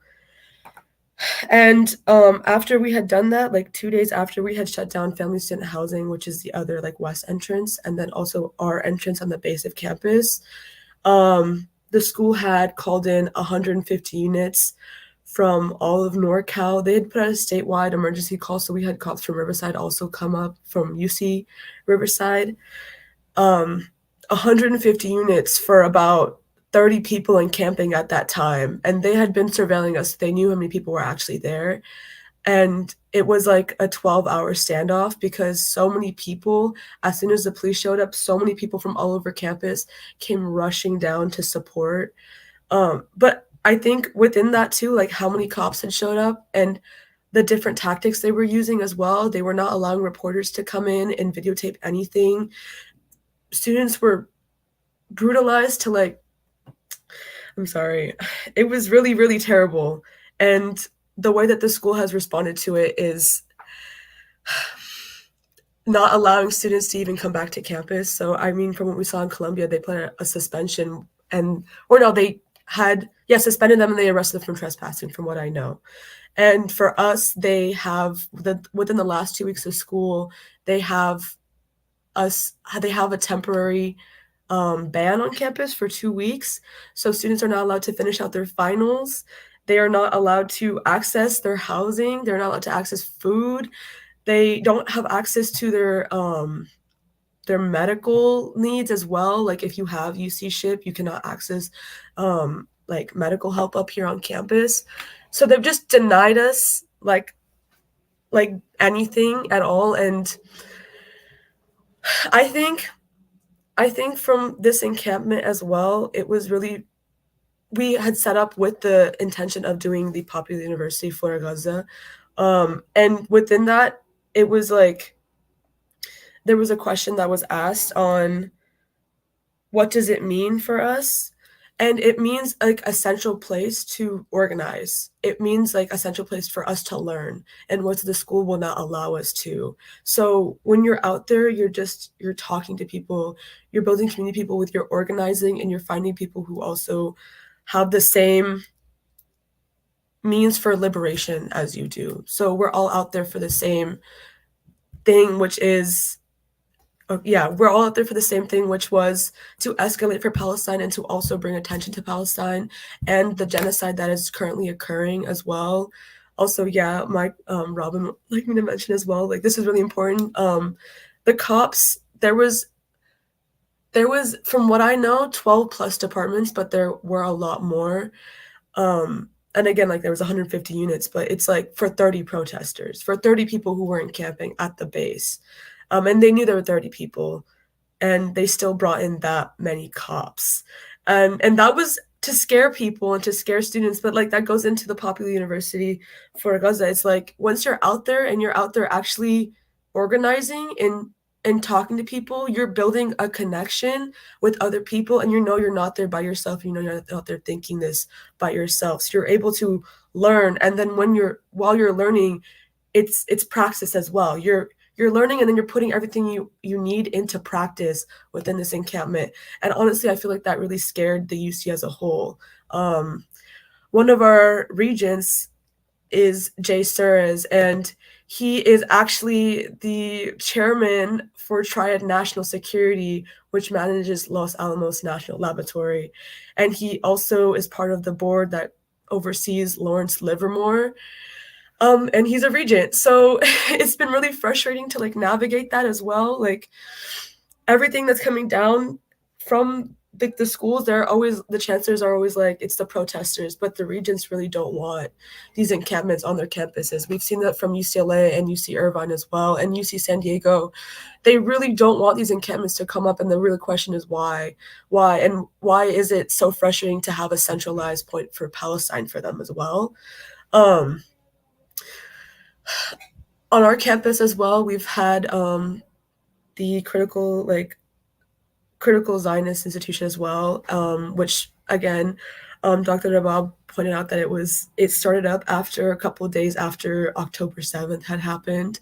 And during this time, many professors who have been supporting students within organizing have been severely attacked. So that goes back into the way that they're trying to single out people within our campus, and then that scares people. So the individualization within professors, community members, and just students on campus as well, they really are going with that tactic instead of just putting out brute force. But we also saw that within the 150 units, 12 plus police departments called on us, like, they're looking for ways for us to sorry, can you give me 1 second? Sorry. They're looking for ways for us to give reason for them to put police force on us. So they'll give separate people code of conduct. They'll give separate people misdemeanors. And then once we shut down the road, then it was, oh, it's your fault for shutting down the road, and that's why you're arrested. But they don't even understand why we shut down the road, or they don't want to point out why we shut down the road, which was because there was no movement on the way that they were addressing Palestine at all. I'll let Robin speak a little bit more to it right now about the UAW, and also about how workers on campus have been attacked and singled out, I guess, as well, because this is not a new thing for the UCs, and it has been a continuous fight, especially on the UCSC campus. But yeah, sorry. Thank you so much, Lila. That was really just a beautiful summary of really just the horrible things that have been happening on campus, but also the steadfastness of our students and us as a collective. And so I want to sort of start off by just talking a little bit about the significance of the popular university, and then go into talking about the UAW, how that strike sort of tracks along with a legacy of graduate student organizing, especially since 2020. I want to talk about the Institute for the Critical Study of Zionism, and go in a little bit about, as Basil was saying so wonderfully, about the colonial origins of the university and kind of what it means to think about being a part of a settler colony here in Turtle Island that is directly funding the genocide against the indigenous people of Palestine, right? And so I just want to say that the Popular University really gives us a space to center the interconnectedness of study and struggle. It's an acknowledgement that we cannot do what we're doing without rootedness in Palestine studies and anti and decolonial movements worldwide. On our campus, this also means learning from Palestinian faculty who have been doing movement work here in Turtle Island from exile for many decades. And by having the space of the Popular University, or what we call on our campus, the People's University, we are no longer siloed into classrooms and confined by university bureaucratic constraints. This has been such a huge and important space for us. The People's University at our encampment also brought in students who were not encamped and community members on a daily basis. It's a site of cross-fertilization, community care, and organizing.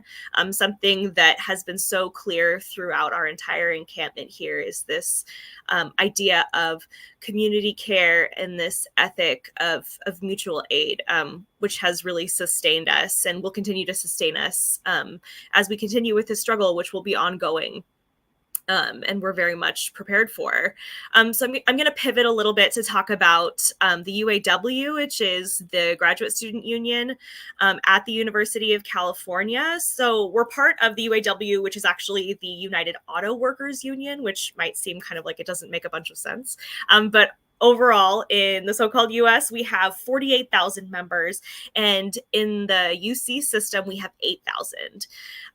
So they were also the first major union in the US to call for a ceasefire back in January. And while the broader union leadership and structure as a whole are generally more conservative than the rank and file, particularly here in Santa Cruz, this kind of bargaining power is an enormous asset to our struggle for an immediate and lasting ceasefire and ultimately a liberated Palestine. So I arrived here in the fall of 2019, and in the winter of 2020, we went on a wildcat strike for cost of living adjustment. And so a wildcat strike essentially is one wherein you are not necessarily protected by your union because it's outside of the constraints of your contract. But in 2020, we mobilized. We took to the streets, we shut down the intersection, the police were called, the chancellor called in police from Alameda County, which is near San Francisco, north of Santa Cruz, who have a notorious record of militarized violence and brutality. And the university paid nearly $400,000 a day for those cops to be there for several months. And so I mentioned that because we've been able to reactivate the networks that we were building and had already been built up to 2020, and we're continuing to use those as we strike now for Palestine. Something that I want to mention too is that our campus UCSC is home to Angela Davis, and the campus uses her image as a revolutionary to try to pretend that they're not part of this violent system of policing and colonial land theft and all of these things. And so actually in 2020, when we were on strike, there was a poster all around campus, like a banner that said, here at UCSC, we are the original authority on challenging authority. And Rabab has just reminded me that at San Francisco State, right, the home of the first ethnic studies department in the so-called US, right? This is something that these universities then use and weaponize to make it seem like they are not violently repressing us and that they are not on the wrong side of history, which of course they are. And so just to kind of give you all a sense of what our strike looks like right now, the rank and file across the UCs voted to strike on May 15th on the basis of a series of unfair labor practices, mostly related to workplace health and safety in light of the violent Zionist and police attacks on UAW members participating in Palestine solidarity actions across the state, but particularly in UCLA and UC Irvine. On Monday, May 20th, UC Santa Cruz was the first of the 10 UC campuses to stand up and strike. We're sort of doing a domino effect strike, and we were the first. We were followed by Santa Barbara and Irvine just this Monday. And so while the UAW was one of the first to publicly call for a ceasefire in January, the official strike demands are directly related to those unfair labor practices. And so while we're hoping to organize for divestment as well, we are constrained to a certain extent by sort of the bureaucracy of the UAW as a union. So on their website, the UAW situates the current struggle against police violence on campus within the past 13 years only. So in 2011, students from the UC held a series of direct actions to combat tuition increases and were met with militarized state violence. In response, there was a report released in 2012 that basically outlined 49 recommendations, including that the university recognize explicitly the historical role of civil disobedience and protest tactics and adopt strategies at reaching peaceful accord with protesters without resorting to the force of police. But what this report doesn't mention is, of course, the history of policing in the so-called United States, and that is as slave patrols and strike breakers for big industry.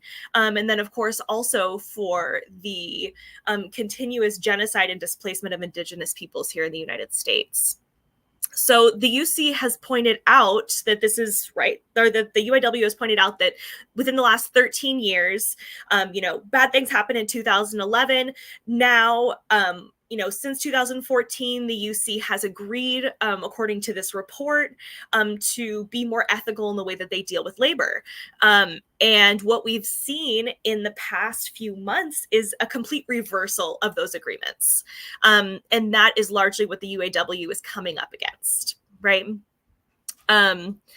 So the UC has filed also 2 unsuccessful injunctions against the state, or against the strike, which sought to accuse the strike of violating our current contract. Those injunctions were denied, and now they are trying to file something through the Public Employee Relations Board. So this is very much a legal battle that the UC is contesting, that we do not have the right to strike, despite the fact that we do have these unfair labor practices.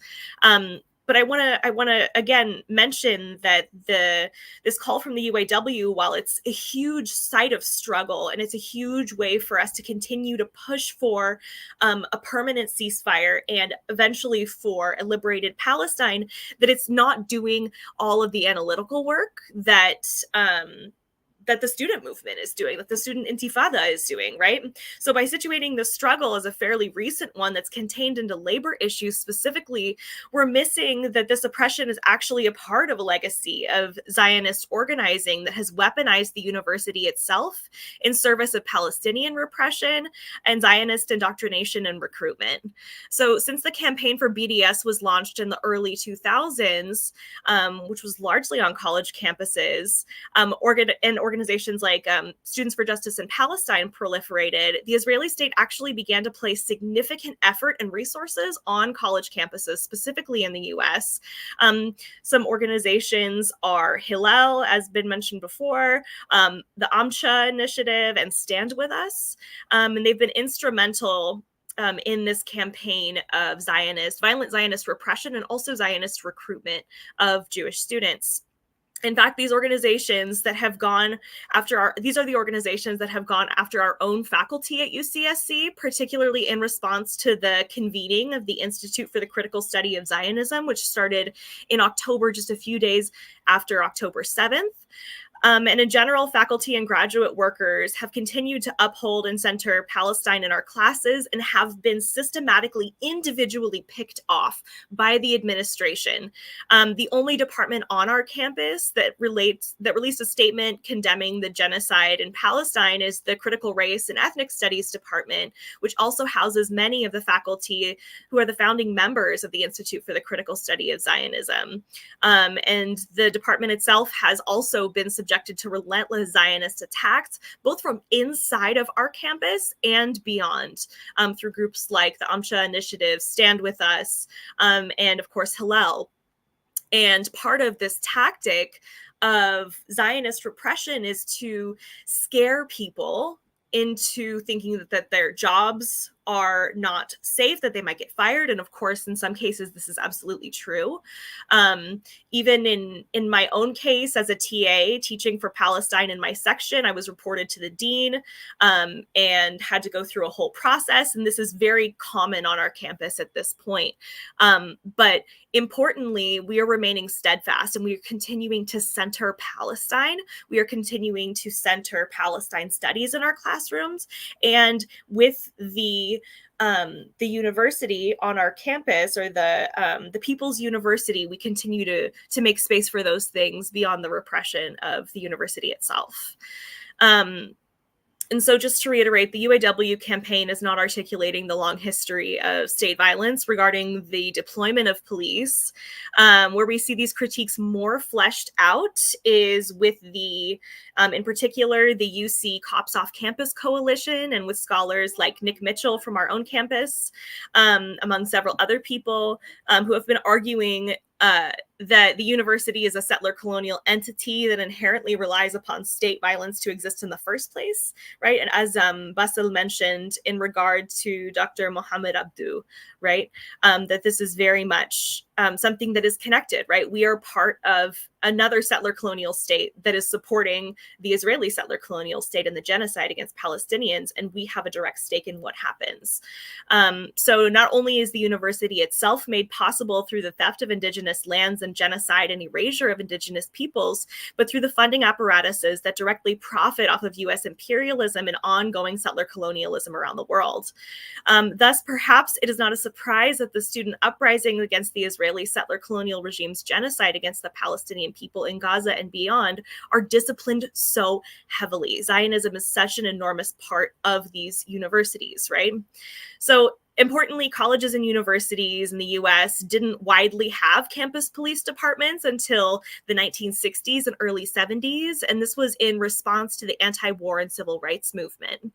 Arab Americans were significantly participants in this movement in the 60s and 70s and continuing to this day. However, they're not usually included in the scholarship on these movements, as historian Pamela Pennock argues, and Rabab has written extensively about. So this is also a time in which the racialization project of Arab Americans also intensifies. It's the 1960s and 1970s around the Naksa, and other related events to do with the Israeli state. So contrary to the assumption of many, the racialization project of Arab Americans did not start in 9/11, 2001, but actually really sort of took the form that it takes today in the 1960s. So thinking about our connection between policing on campus, thinking about the racialization of Palestinians, of Arabs more broadly, these are all things that can help us kind of understand what's happening right now with the student intifada. And I'll just wrap up a little bit here to say that we expect the university to use all of its bureaucratic power to continue to weaponize the state against students, faculty, and staff who continue to fight for a liberated Palestine. We know that we will achieve our goals. We will work towards a liberated Palestine. We will work towards, first and foremost, a permanent ceasefire. Through collective action and through escalation. We will not rest. We also want to acknowledge this is a long struggle that we're embedded in. Palestinians have been leading the charge in this fight since the birth of Zionism, both within Palestine and in exile and diaspora. We also acknowledge that this is an interconnected struggle among indigenous and racialized people worldwide, including here in Turtle Island. When we fight for Palestinian liberation, we are also fighting for land back here. As Ghassan Kanafani, the Palestinian revolutionary and writer, famously said, the Palestinian cause is not a cause for Palestinians only, but a cause for every revolutionary, wherever he is, and as a cause for the exploited and oppressed masses in our era. And so with that, I will wrap up, and I want to thank you all for having this space here today, and I feel so honored to be included. Thank you so much, Robin and Layla, for that very important and inspiring account. We would like to now transition to Mr. Tahir Hirzallah, who would like to tell us about his experience and to speak about, obviously, to sort of connect all of this in terms of what is happening now, obviously on the ground, but also in relation to his previous experiences. Mr. Hirzallah is obviously one of the Irvine 11, which is a group of students who were arrested and prosecuted for expressing their constitutionally protected rights of free speech and political dissent when they walked out of a speech given by Israeli Ambassador Michael Oren at UC Irvine in 2010. Please, Tariq, if you could give us your perspective, that would be much appreciated.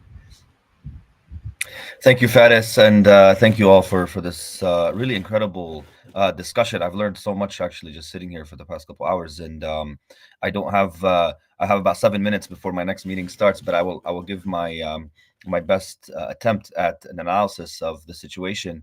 And I'll tell you this: what's happening today with the student intifada is nothing short of a massive narrative correction that is taking place in the United States. And broadly speaking around the world, but particularly in the United States, where there has been a Zionist hegemony in as far as the narrative is concerned in the mainstream.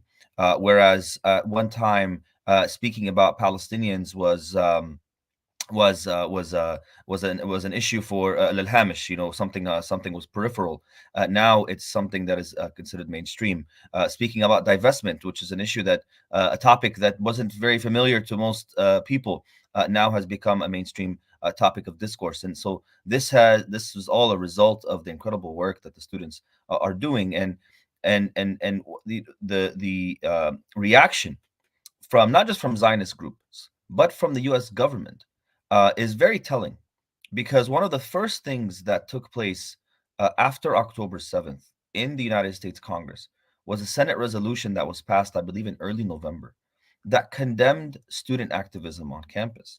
And one of the biggest topics of debate in mainstream media immediately after October 7th, right when the student protests were starting to really take place and get energized, was a discussion about the slogan "From the river to the sea, Palestine will be free." And you all recall that. It was all over CNN. There was a report. It was all over Washington Post, New York Times. Everybody was talking about this slogan, and they tried to immediately reframe and refocus the attention away from the genocide in Gaza, which in the first month had already taken the lives. I mean, in the first 2 weeks, Israel had already killed 5,000 people in Gaza, something that was unprecedented for anything that we've ever seen. Especially considering, 2014 was considered the most devastating attack on Gaza, and then 2,500 people were killed in a span of 54 days. So in 2 weeks to have 5,000 people killed, I mean, that was something that was shocking, not just to the Gazans who have experienced this, of course, but to all of us. And so take sort of refocusing the light away from that on what students meant by "From the river to the sea, Palestine will be free" was indicative of the fact that there was a shock and a visceral reaction from politicians and from the mainstream media to what was taking place, and they understood very quickly, actually, the impact of the student movement on campuses across the country, and that's why they came down heavy-handed on it from the beginning. But coming down heavy-handed on it from the beginning didn't result in what they hoped would happen, which was a wide-scale repression of the student movement, the hopes that the mainstream media would be able to retake the narrative and reshape it again and regurgitate this Zionist narrative once again about Jewish victimhood, about Zionist victimhood. No, in fact, Jewish students rose up. Many of them on our campuses said, you know what? We are not for this. We had Palestinian students being shot. We had Palestinian students being hit by cars. We had Palestinian students being sprayed with chemicals. We had our children being stabbed to death in Chicago. I mean, all of these things. And the media was so fixated on how certain students felt on campus when they saw a protest or a Palestinian flag. And so it showed you that there was a clear double standard. And the fact that, the students continued to do the work and joined hands with so many in a broad coalition, particularly of Jewish students who were like not willing to capitulate this the demand that this is about Zionism, that this is about colonization, that this is about the genocide in Gaza, was astounding, and it was phenomenal to I mean, it was just a dream come true for me to watch, really, as someone who spent so much time on campus and undergraduate studies, but then coming now back to school in the graduate capacity. It's a dream come true in the sense that we had never imagined that this amount of students, despite the level of repression, despite being arrested, despite being suspended, despite having being put on academic probation, despite the threats of further punishment and repercussions, were unwilling to cede a single inch in the discussion about narrative and discourse. Now, encampments and the negotiations and all that, that's another question. But when it comes to the discourse, when it comes to the narrative, nobody was willing to cede an inch. And that is incredible. That is incredible. I mean, we are having a discussion now about Zionism itself. We are having a discussion about resistance and what it means and why it's important. And so this is a major shift than what we had to deal with in 2008, 9, 10, for example, in the outset, or the as a result of Operation Cast Lead and the devastating assault on Gaza then. And that's when I was arrested as a student and whatnot. We didn't have an established a media platform. We didn't have the ability to build such a wide-scale movement at the time, where students were all responding in this way. They were responding in different ways, of course, but now we are seeing this level of intensity as a result of years and years of building, and frankly, of people learning the history. I mean, I've been on, this is like the 5th panel I've been on, where people are talking about student movements and their history, and I think that's really important, because people are learning from what has taken place, building on all of this institutional and experiential and organizational knowledge, and taking it and saying, hey, no, we're at this point now. And sort of there's a teleological sort of connection, and saying, no, we're gonna start here. We're not gonna start back there. We're gonna start here. We're gonna move forward. And I think that's really incredible, and it's so powerful to see. And it's very impressive that students, I mean, I'm just hearing from the Colombian students now that people are going back to the battlefield, so to speak, and going back to the campus and engaging in the work, despite the consequences, despite what they've been threatened with, despite what's already happened to them, despite the punishments that have been meted out. People, I mean, we have students who have lost their homes and food and whatnot. So this is a moment, a rupture, I would say, a major rupture in campus history. Finally, what I would like to say before I finish is that what the students have been able to do through this intifada that's happening on campus is they've forced the players that typically act to repress the Palestine movement on campuses to, number one, expose themselves, which they typically didn't like to do. A lot of these billionaires and people in administrations, they didn't like to be openly perceived to be in opposition to students and free speech. But now they've all had to play their cards. They've all had to put it all out there, and that is not how the elites typically play the game. They're not supposed to be this sloppy, right? But they are now, because the reaction to what the students are doing has been so severe, has been so public, that they cannot run away from this reality now. Now there's this the reports coming out about this collusion between New York City's police department and mayor and federal officials and billionaires, and it's all this sort of this cabal of people are all collaborating and thinking about strategizing how they want to deal with students on campus who are simply making a very, very simple demand: just stop investing in war. But because of this reaction, now it's becoming very clear about where those connections are. Now it's becoming very clear about how all of these systems are embedded within the university system, and how the university plays an integral role in maintaining the military industrial complex, and maintaining the relationship with the police state. And so I mean, maybe it was an unintended consequence of making a student demand, but this is the beauty and the power of truth, is that once you put it out there, it becomes like a shining light that exposes all the darkness. And I think that's the beauty of what's happening today. And it's a snowball that they cannot stop. It's something that is inevitable. What's happening now, is only going to escalate in the months to come. is only going, the voices of all the students and the calls for divestment are going to reach even a fever pitch higher than what we're seeing today. Universities are already capitulating to student demands. Universities are already being forced to sit down and acknowledge the wrongs that they have made, despite the repression, despite the fact that many administrations have refused to even acknowledge the encampments and whatnot. And so these are things that we are seeing now on a broader scale that, in our time we would have only dreamed about, that that this would, that the sacrifice, quote unquote, of being arrested would create the spark that would become a global revolution. I think this is something that needs to be unpacked more, and it's an onion that needs to be peeled away at. But unfortunately, I don't have the time to go into it further. But for me, this is a really a proud moment, really, as a student, as someone who's seen the trajectory of things just over the past 15, 20 years on campuses, and now seeing where it's going, and the fact that students are unrelenting in their demand to end this genocide and end the occupation permanently. We're not talking about just the genocide. We know that if ceasefire is called tomorrow, doesn't mean the suffering of Gaza will stop tomorrow. Now we have a devastated Gaza, devastated people. All of us have been personally impacted by this, of course, in our community.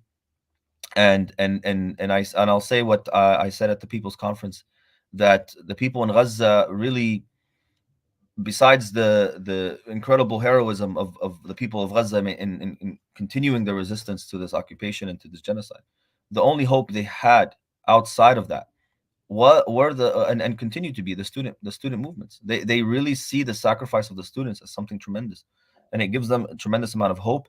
It gives them a lot of encouragement that there are people who are willing to speak out against what is happening and taking place. And so for me, it's something that I hold dearly onto, and hope that we can continue this work in the future. And I'm very looking forward to what comes out of not just Columbia, but all the universities on campuses across the country this coming fall as well.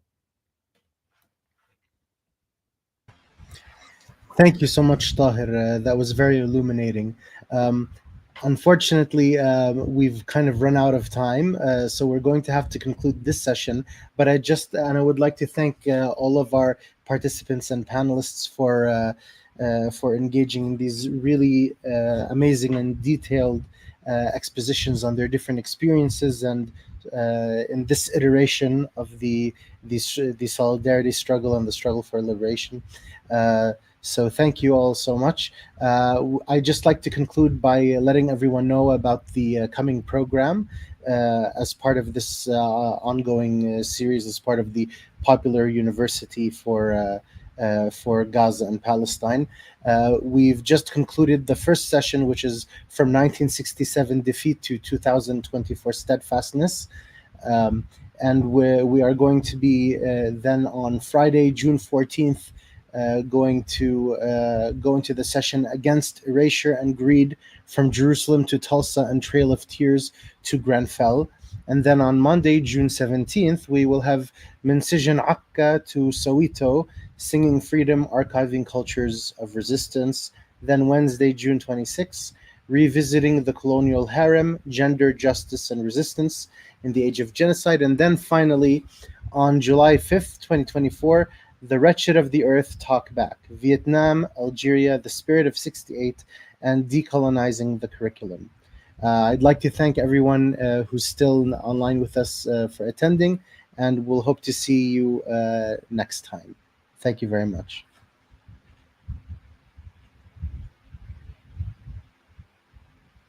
Thank you all. Thank you, Doctor.